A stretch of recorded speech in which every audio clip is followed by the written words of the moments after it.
Good evening my dear friends.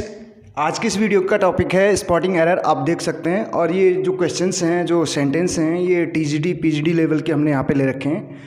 तो अगर आप उत्तराखंड में एलटी लेक्चरर की तैयारी कर रहे हैं या किसी भी टीचिंग एग्जाम की तैयारी कर रहे हैं तो उसके लिए वीडियो बेनिफिशियल होगी। और इसके अलावा किसी भी कॉम्पिटिटिव एग्जाम की तैयारी कर रहे हैं जहाँ पे ग्रामर से रिलेटेड क्वेश्चन पूछे जाते हैं तो ये वीडियो आपके लिए भी उतनी ही बेनिफिशियल होगी। तो वीडियो के अंत तक बने रहिएगा। यहाँ पे 10 सेंटेंस है हमारे पास, इनके माध्यम से ही हम यहाँ पे मेथड्स को सीखने की कोशिश करेंगे और सब्जेक्ट वर्ब एग्रीमेंट भी सीखेंगे। और इसके साथ साथ कहाँ पे क्या कौन सा सेंटेंस स्ट्रक्चर फॉलो किया जाता है, जैसे कोरिलेटिव हम यूज़ करते हैं, तो उसके बारे में भी यहाँ पे सीखेंगे। वीडियो के अंत तक बने रहिएगा। स्टार्ट करते हैं। तो इसमें देखिए पहले नंबर का हमारे पास जो सेंटेंस है, अमन आस्क्ड रमन। अमन ने रमन से पूछा, क्या पूछा अमन ने रमन से? Could he reach Almora. Could he reach Almora. तो ये इसमें एरर बताना है हमें। ये हमारा पार्ट ए है। पहले वाले को हमने ए मान लेना है, दूसरे वाले को हम बी मानेंगे यहाँ पे, और तीसरे पार्ट को सी मान लेंगे, चौथा पार्ट हमारा डी होगा। तो आप भी अपना स्कोर जरूर बताइएगा। तो पहले क्वेश्चन को स्टार्ट करते हैं।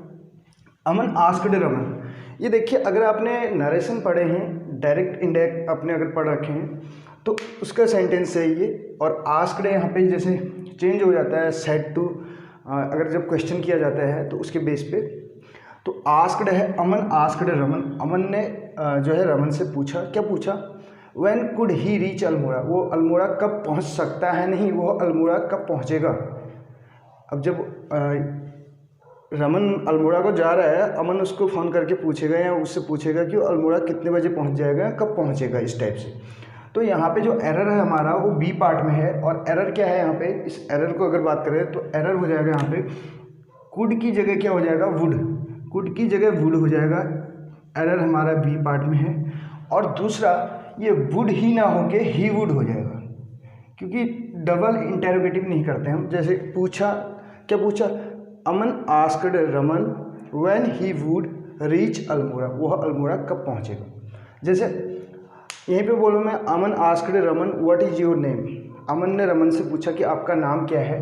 तो इस सेंटेंस को कैसे बनाएंगे? Aman asked Raman what his name was, ऐसे करके आ जाएगा।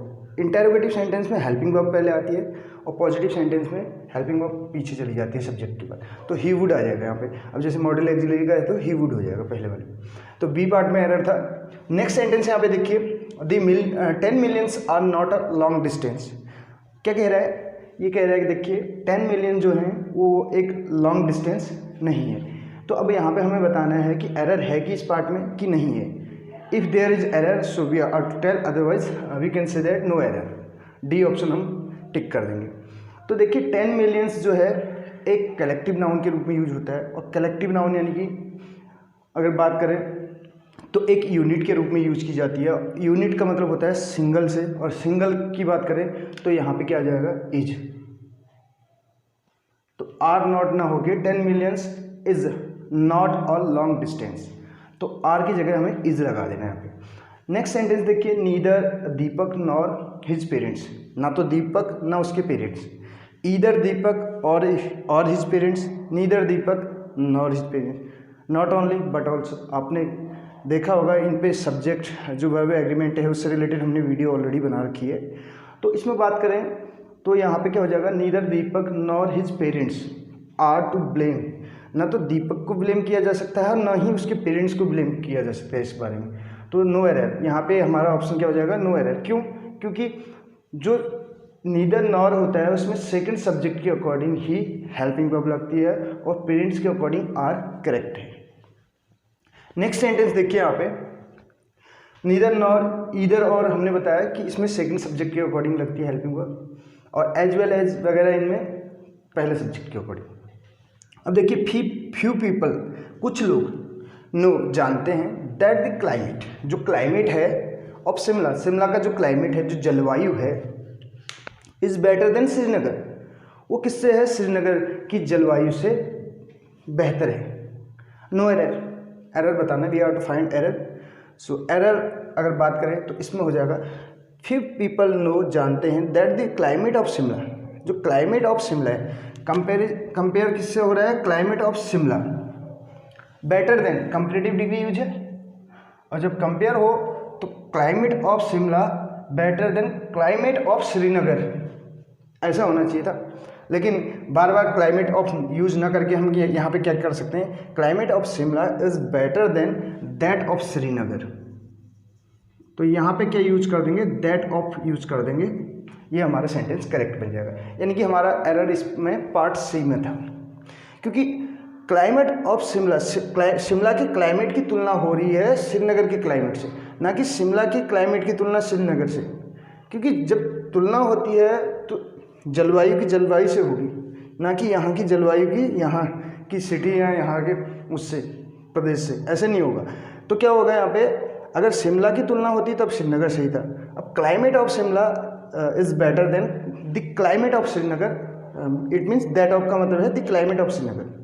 नेक्स्ट सेंटेंस देखिए, had he reach the station, अगर वो स्टेशन पे पहुंच गया होता तो क्या, अ फ्यू मिनट अर्लियर, कुछ मिनट पहले, he had caught the train, उसने ट्रेन पकड़ ली होती, नो एरर।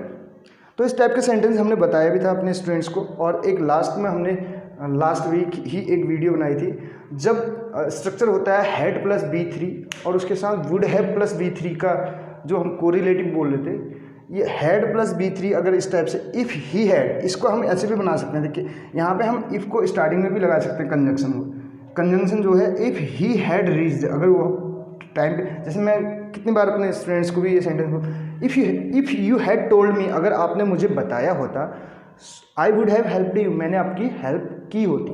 आपने मुझे बताया नहीं और मैंने आपकी हेल्प की नहीं, मैं कैसे करता, क्योंकि आपने मुझे बताया नहीं। तो कहीं ना कहीं ये सेंटेंस भी वही है, अगर वो पहुंच गया होता तो उसने ट्रेन पकड़ ली होती।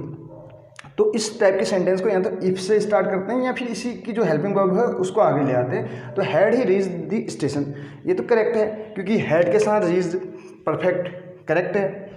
अब देखिए अब फ्यू मिनट अर्लियर, यहाँ तक भी कोई वो नहीं है। अब ही हैड, दो बार पास्ट परफेक्ट यूज़ नहीं कर सकते, यहाँ पे क्या यूज करेंगे, हैड की जगह वुड हैव, यहाँ पे क्या यूज होगा, वुड हैव यूज हो जाएगा हैड की जगह।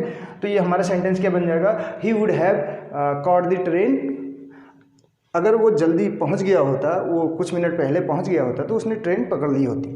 Next sentence, the father as well as the sons were involve in the murder, जो फादर और उसके साथ साथ उनके बेटे इन्वॉल्व थे किसमें, मर्डर में। तो जो हत्या की थी, मर्डर किया था, उसमें पिता के साथ साथ उसके बेटे भी सम्मिलित थे। तो father as well as the sons were. अब इस टाइप के सेंटेंस में मैंने बताया था as well as, along with, together with, इस टाइप के सेंटेंस में जो हमारी हेल्पिंग वर्ब लगती है ये वाली, ये हेल्पिंग वर्ब किसके अकॉर्डिंग लगेगी, सब्जेक्ट वन के तहत। तो सब्जेक्ट वन क्या है, the father as well as the sons watch.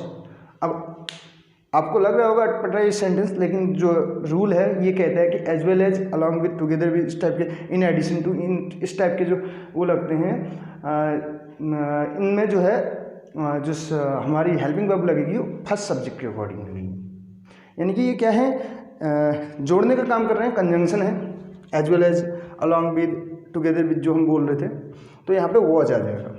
Next देखिए, बोथ राम एंड श्याम, जब बोथ आए तो बोथ के साथ एंड आता है, बोथ राम एंड श्याम, राम और श्याम दोनों वर नॉट प्रेजेंट नहीं थे इन द क्लास, कक्षा में, no error.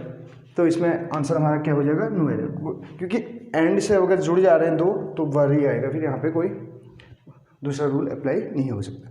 No sooner had, अब no sooner did the doctor enter, did आता तब एंटर सही था, अब हैड आ गया तो हैड के साथ आती है वर्ब की थर्ड फॉर्म, एंटर्ड आ जाएगा। पास्ट परफेक्ट में आपको पता है एंटर्ड। अब ये यहाँ पे हैड पहले क्यों आ रहा है, ये लॉ ऑफ इन्वर्जन काम करता है। इस टाइप के सेंटेंस में लॉ ऑफ इन्वर्जन काम करता है। लॉ ऑफ इन्वर्जन का मतलब है हेल्पिंग वर्ब जो है सब्जेक्ट से पहले आ जाती है।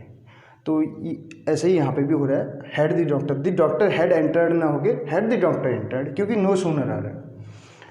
अगला सेंटेंस आप देख सकते हैं, no sooner had the doctor entered the hospital, यानी कि डॉक्टर ने जो है प्रवेश किया भी नहीं था, कहने का मतलब है हॉस्पिटल में। नो सूनर देन, इतने में क्या होगी, इट बिगेन टू रेन, बारिश स्टार्ट होगी। नो एरर, एरर है इसमें, एंटर्ड होगा, एंटर की जगह। नेक्स्ट सेंटेंस देखिए 9th नंबर पे है, एवरी वन ऑफ अस, हम में से हर एक, यानी कि प्रत्येक, अस उसमें से एवरीवन, शुड डू और ड्यूटी। अब डू और ड्यूटी टू दी कंट्री, हम में से जो है हर किसी को अपने देश के प्रति जो है कर्तव्य का पालन करना चाहिए। अब आपको ये करेक्ट लग रहा होगा, लेकिन ये करेक्ट नहीं है, क्योंकि एवरीवन जब आता है तो एवरीवन के साथ जो पॉजिटिव आता है वो हिज आता है, ना कि आवर नहीं आएगा। वी का आवर होता है, एवरीवन के साथ क्या आएगा यहाँ पे, जब अगर बात करें पॉजिटिव जो वर्ब आएगी वो हिज आएगी। नेक्स्ट सेंटेंस देखिए, यहाँ पे लास्ट सेंटेंस है, if you will practice you will learn English. If you will practice you will learn English. तो इस टाइप के सेंटेंस में हमें क्या करना होता है, इफ़ यू विल प्रैक्टिस, जैसे आप देख सकते हैं इसमें क्या दिया है, if you will practice you will learn English. अगर आप प्रैक्टिस करेंगे तो आप अंग्रेजी सीख जाएंगे। देखने में तो ये बड़ा सही लग रहा है और करेक्ट भी लग रहा है ट्रांसलेशन के हिसाब से, बट इस टाइप के सेंटेंस ये कंडीशनल सेंटेंस कहलाता है और इसमें इफ़ से स्टार्ट हो रहा है। तो इफ़ वाला जो पार्ट होता है वो प्रेजेंट इंडेफिनिट में बनाते हैं, उसको सिंपल प्रेजेंट में बनाते हैं। जिस पार्ट में हमारे पास कंजंक्शन होगा उस पार्ट को हम किस में बनाएंगे, सिंपल प्रेजेंट में बनाएंगे। तो यहाँ पे क्या हो जाएगा, इफ़ यू प्रैक्टिस, विल यहाँ पे नहीं आएगा, तो पहले वाले पार्ट में एरर है। तो इफ़ यू प्रैक्टिस, अगर आप प्रैक्टिस करते हैं, यू विल लर्न इंग्लिश, आप अंग्रेजी सीख जाएंगे। नो एरर, यानी कि एरर इसमें। अब प्रैक्टिस में देखिए सीई भी होता है, एसई भी होता है। जाते जाते कुछ यहाँ पे कुछ वर्ड्स के बारे में बता दूं, जैसे एडवाइस। एडवाइस है, एडवाइस ये क्या है, ये नाउन है। जिसमें सी आ रहा है ये क्या है, नाउन। अगर इसमें सी की जगह एस आ जाए तो ये क्या हो जाएगा, वर्ब। एडवाइस आपने देखा होगा, एडवाइस, ये एडवाइस है परामर्श देना, और ये एडवाइस है खाली सलाह। और ऐसे आप प्रैक्टिस में भी देखेंगे, प्रैक्टिस में भी क्या होता है, PRACTIS, ये प्रैक्टिस वर्ब है, जिसमें एस आ रहा है ये वर्ब है, और जिसमें यहाँ पे सी आ जाएगा वो क्या हो जाएगा, नाउन हो जाएगा। तो ये था कुछ रूल वर्ब और नाउन का भी।